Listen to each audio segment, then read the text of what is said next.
I'm sitting on the edge of the world's largest salt pan in the driest part of an arid continent. I'm in Australia, and I've come here to investigate a tragedy that will have repercussions for all of us who come here looking for adventure. This is one that I've wanted to do for a little while now. The original iteration of my channel was primarily kind of a bushcraft kind of a channel, you know, survival, camping, outdoorsy kind of stuff. So I thought I'd harken back to my original channel niche, which was survival, and check out an old video that I have seen, but it's been a long time since I've seen it, that reminded me of a conversation that I've had, a few conversations with some now close friends, not subscribers, but friends that I've made, mates that I've made down under, who have been to this place. And it's a place that I've wanted to go for a long time. More looking forward to the Outback pub crawl that might come out of it eventually, but this is a place in Australia that is on my list. When I get there, I will be finding my way there. This is a show by one of my favorite presenters who has a kind of a warm spot for me in my heart, because he does a lot of Canadian content as well. His name's Ray Mears. He's a British bushcraft survivalist and historian. If you are a fan of the channel and you watch it from time to time but you're not subscribed, please hit that subscribe button, because it really helps me get there. Thanks for being here, and let's check out this episode of Ray Mears' Extreme Survival, Australia. When people bog a vehicle and they can't get it out of the bog, it's not a vehicle breakdown. It's a life-threatening situation. The police in Western Australia put all their Outback officers through this bushcraft and survival course. One of the old bush methods was by what we call the shadow stick. Draw a straight line between where the shadows have been, then that line is an east-west indicator. The sheer numbers in the outback, the need to find places where nobody has been. See, that's another thing about today as opposed to back then. What is cell reception like in the Outback, Northern Territory, like when real remote places? You know, if you're driving from coast to coast in Australia, when and where do you lose cell signal? Is it available all the way through? Because back then there wouldn't have even been cell towers. But I can see that being a hindrance in itself, because so many people rely on GPS and just assume that it'll work everywhere, when in fact, you know, even in Algonquin Park, a place where I go frequently here in southwestern Ontario, it's more remote than it seems. Get out into the interior of the park in your canoe and your GPS will work. But if you need Wi-Fi to hook up to your GPS because it's through your phone, you're fucked. You better know how to use a compass and read a map. Now, the hire companies claim that they advise their customers on the dangers of travelling in the Outback, and to notify the police of where they're going and when they come back, to always stay with their vehicle in case of a breakdown, and about the importance of carrying water in a place as extremely hot as this. Something so commonly neglected is preparation. But in fact, we've hired our vehicles from 2 different hire companies and never received any of that advice. Outback policemen like Graham Smith despair of that situation. A minimum of, say, half an hour to an hour's training, these people are able to operate the vehicles effectively. For a start, we have 2 vehicles because we've got a lot of kit and because it's safer. If one vehicle gets stuck, the other one can tow it out. Not everybody can afford to hire 2 vehicles or have enough people to drive them if they want to do this excursion throughout the Outback. We've got a long-handled shovel like this, which is excellent because you can get right underneath the vehicle in soft conditions. We've also got a pump to reinflate our tyres if we have to lower the pressure. Anybody who's familiar with this story will know how important that one is. The bare minimum is 5 litres per person per day, but in deserts I like to work on the basis of trying to provide 20 to 25 litres per person. Redundancies. Coolant for the engine, oil for the engine. See, here in Canada, it's not just coolant you have to worry about for your engine, but antifreeze. Added to all that is a tow rope. Being towed out is the easiest way of becoming unbogged. If there's another vehicle, though. But if you're put off by the thought of all this gear, perhaps you shouldn't be going into the Outback. It's one place not to be taken lightly. Good point. That's been ingrained in people who've been born and bred in this country. When the temperature pushes 120 degrees Fahrenheit, the water is at a premium. This is the only coin-operated water dispenser I've ever seen. Wow. And it's where travellers passing through on their way to the Outback can fill their jerry cans. Are those still there? Do they still cost money? Does anybody live near one of these? That's wild. This is Coober Pedy. It's the opal mining capital of the world. Beautiful stones. The reason I've come to Coober Pedy is that it's home to the incident which brought me to the Outback. It involved Austrian tourists Karl Gotschke and Caroline Grossmuller. The Australian summer was just starting as they headed into the Outback. We set off to pick up the route from which only one of them would return alive. Oh, man. This warning sign that backs up everything I've been saying. In the event of a breakdown, never leave your vehicle. It couldn't be clearer. It's comforting to know that we've got two well-kitted out cars. Between us, we've also got more than 20 years off-road driving experience. Karl and Caroline had none of that. But following their route, it's easy to see what attracted them here in the first place. It dates back over 100 years, to the days when camel convoys were the only transport out here. I read The Dig Tree, so I know exactly what he's talking about there. And this is one of my bucket list Australia destinations. I want to get there. I want to go to Lake Eyre. I want to camp and see the stars. But wow, what a dangerous place if you never underestimate the dangers of your destination. It's so barren and remote that Karl and Caroline were apprehensive about driving it. They And wanted they to shouldn't know have if they'd done be it. safe should anything happen to their car, so they called into the nearest settlement for advice. This is William Creek. It's the gateway to Lake Eyre, and it's got a permanent population of just 15, but about 80,000 people pass through here each year. What's the population now? There's a few other folks that I've become friends with down under now that have been there. In fact, I think it's part of the Outback pub crawl that Dave's going to take me up on one of these years if I ever get there. Shameless plug. If anyone's out there that wants to help fund my trip to Australia, just jump over to my Buy Me a Coffee that's in the link, and you can help my my Australian vacation fund. Or let's call it a research trip and meeting new friends. I've travelled over 100 miles from the tarmac to get here, and in that time I haven't passed a single car. But one thing that's remote. everybody does when they come here is pop into the bar for a cool drink. Sounds good to me. Once that allowed the roadhouse manager to take down details and keep track of people travelling in the area.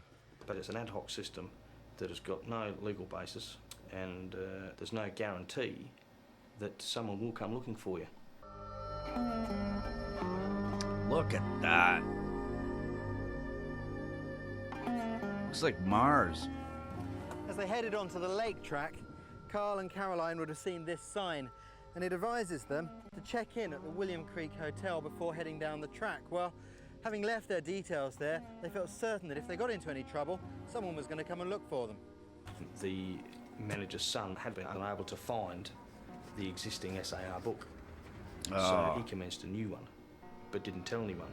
So when the manager came back from Melbourne, he checked the old SAR book, and every indication was that there was no one at Lake Eyre.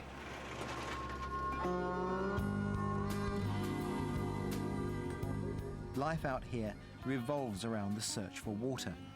Occasionally you can see the course water takes when there is any rain, but it's the start of the summer and there won't be any for months. This is the lowest point on the whole continent, and it's also the driest. What moisture there is here simply evaporates, leaving the world's largest salt pan. Oh, I didn't know it was the world's largest. As Karl and Caroline reached the lake, there was still no hint of trouble to come. They decided to camp next to this rain tank, which at the time contained about 300 litres of water. Karl drove the truck in here to act as a windbreak. Smart. I mean, that's what I would do. I'm used to camping in boreal forest. So you kind of have the edges of the trees to do that when you're on the side of a lake that actually has water in it.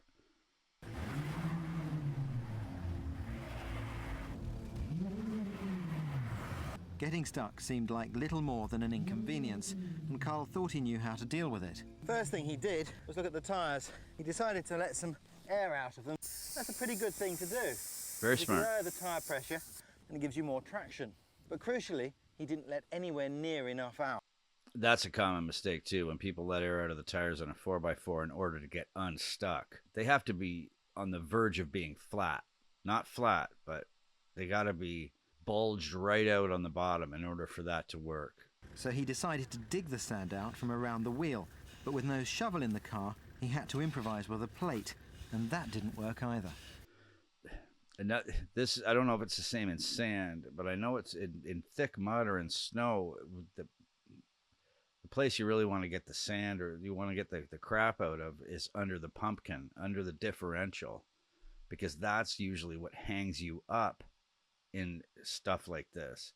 It's not so much that the tires are too deep, it's that the middle of the vehicle is being supported by whatever you're stuck in, and the tires don't have any purchase.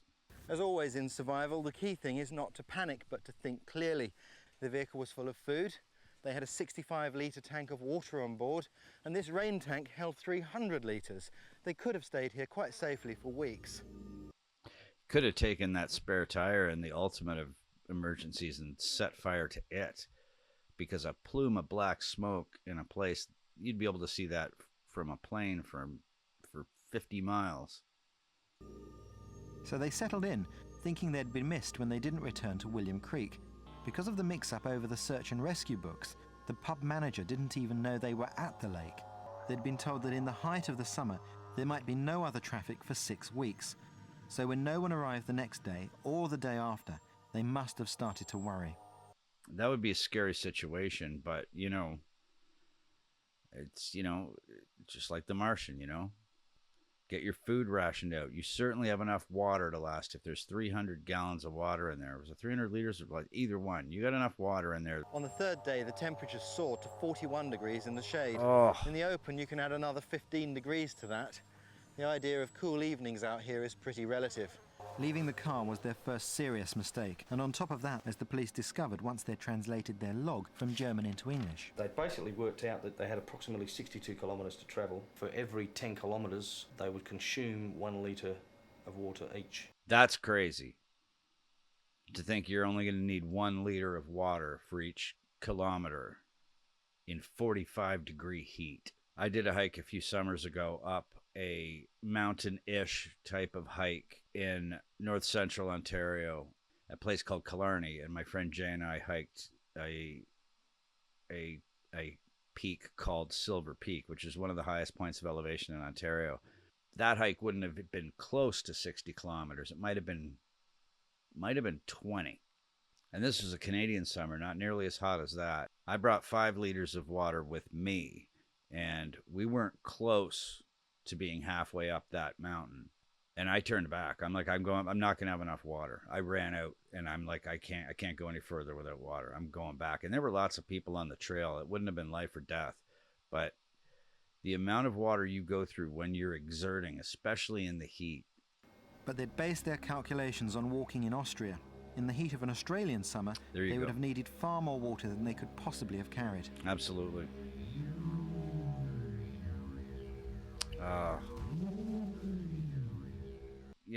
That's the classic scenario where you definitely don't leave your vehicle. Just like that aerial footage that they showed before. It's set fire to a tire or something like that. People will see that plume of smoke. If you have that much water and if you have 3 days worth of food, if you'd planned for square meals, if you're not exerting yourself, you're trying to stay in the shade, conserve your fuel, use the AC in the vehicle when you need it and only when you need it. There's no reason why you couldn't stretch 3 days worth of food out to 12. Carl and Caroline walked on in temperatures that were sapping their strength. After just 5 hours, they had to stop and rest. They'd already used a third of their water. 1/3, that's your rule. That's when it's time to turn back. If you've used a third of it, like, it's the same as scuba diving. If you've gone through a third of your air supply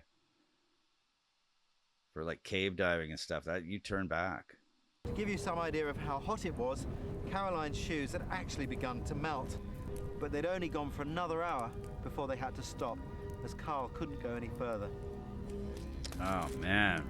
At this point, they decided to split up.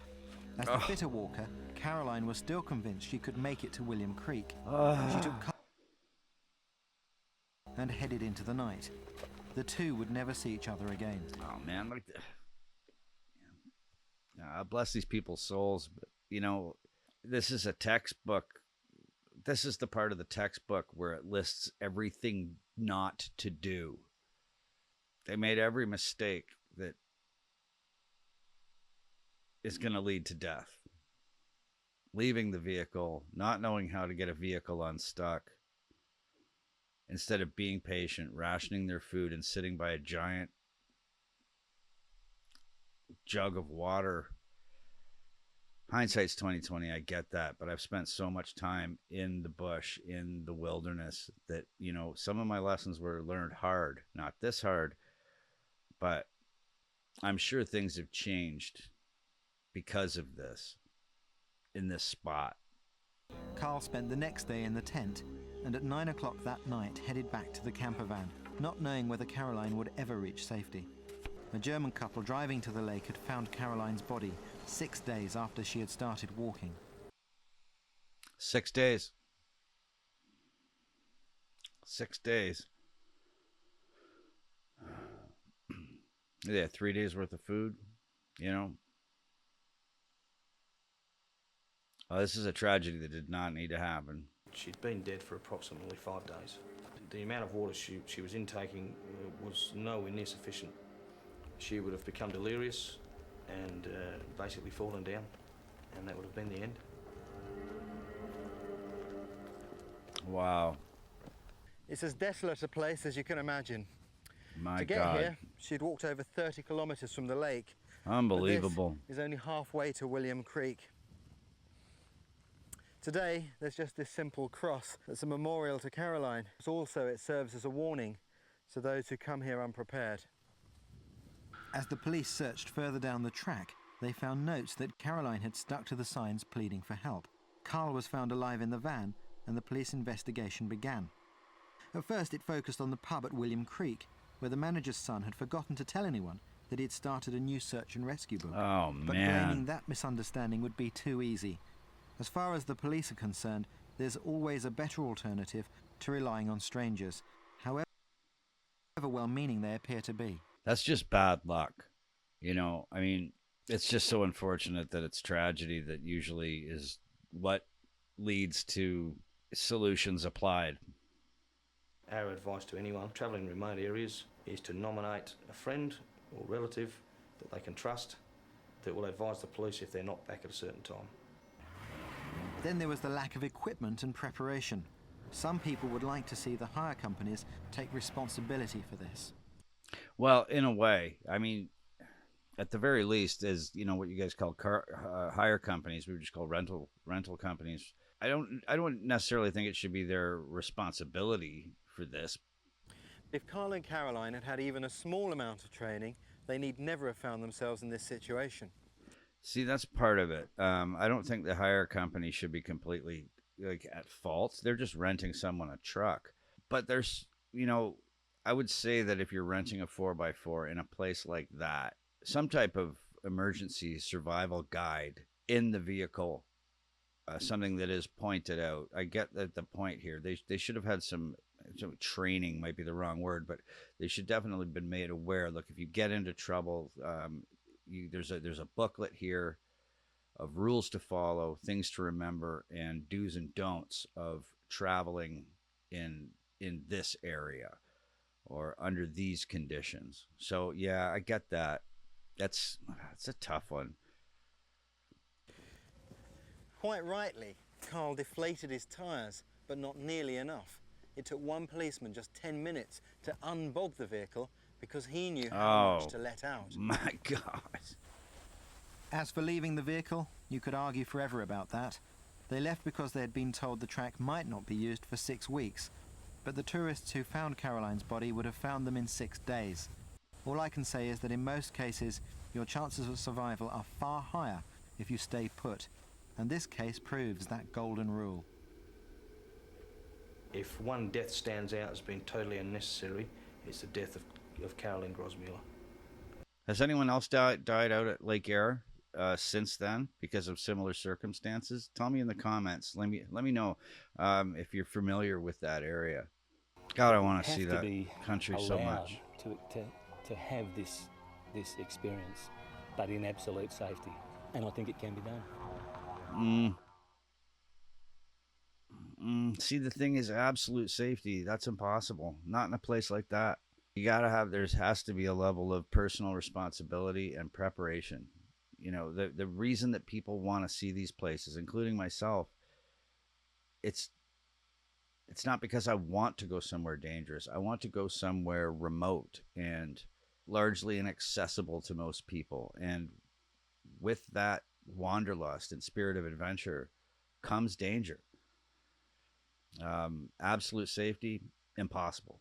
You know, it's like, I remember coming across a couple of paddlers. I was paddling with my ex-wife on a lake up in northern Ontario, and we were a few hours from sunset. We were 2 hours from sunset, and I knew that because these two girls paddled past us. They had no equipment in their canoe, so they obviously weren't camping, and they asked us which direction the dock was. And I said, it's southwest. And she said something to her paddling companion, and obviously they'd been arguing about which way the dock was. And I had to tell them, you know, take your hand, stretch it out, put it up at your arm's length, and put the bottom of the sun just at the top of your hand. Each hand width, roughly, is going to be about an hour of sunlight before it's below the horizon. You know, it's just one of those little, it's not exact, but it'll give you a rough idea of how many hours of light you have before it goes down. Little things like that, you know, it just, you know, you're losing your way. If there's stars out, find Ursa Major, draw a line across the front of the bowl, find the North Star. This is not applicable to you guys down in the southern hemisphere, but it's the first thing that I would ask before going into the outback. How do I find Solaris? How do I find the pole star? It's one of the things that I would make sure I researched and learned before I even turned the key in that 4x4 to head out into the outback.